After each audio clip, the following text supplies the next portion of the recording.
Si Jopper Tapia, ang pinaka-hanks ng Olimpo. Hello. Sir, ano po yung masasabi natin sa kagandahan ng katawan natin? Ano po yung sikreto natin, sir?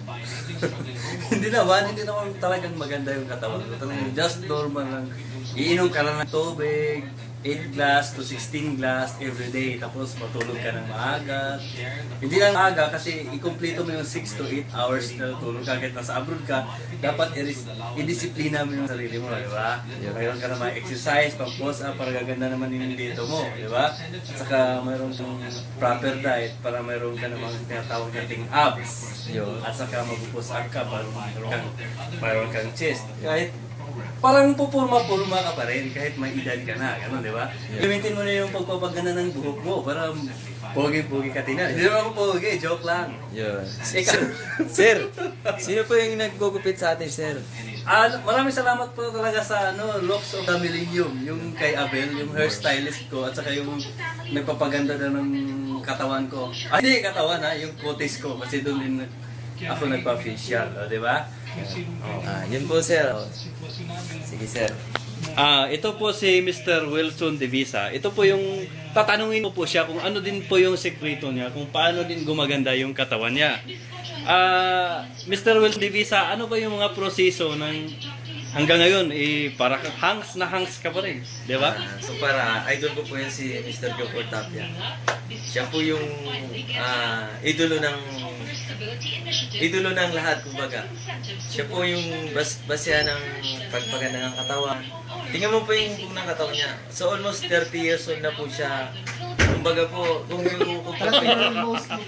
yung sarili ko, para mas bata pa siya sa akin. Kaya idolo po yun si aside from paganda ng katawan, it's, napaka-obvious na matingnan na maganda yung kutis mo. Mula-mula at saka maputi. So, ibigay mo naman yung sekreto mo kung paano din namin gagayahin niya. Hanggang ngayon is, aside po naman po sa mga kutis yung pag-uusapan natin, yung mga kutis na pagganito, may nalaman po akong tip na sabi po sa akin ng aking kaibigan na si Mr. Ryan Baladhay na in almost 7 years na po sa Riyadh.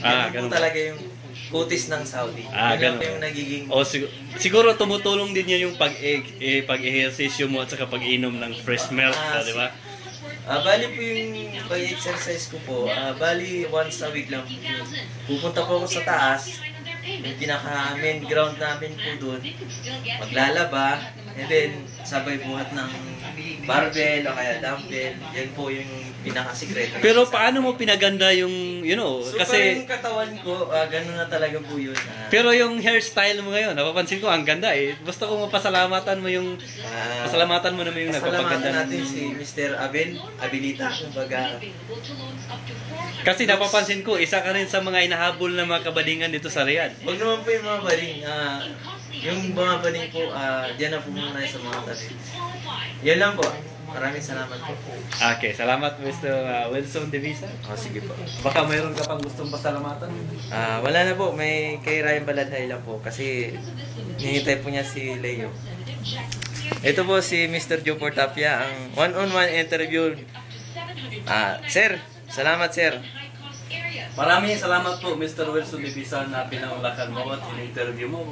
Of course, nagsishare tayo kung paano pagandahin ang katawan mo. At saka yung sinasabi mo, almost 30 years old na, tama yun.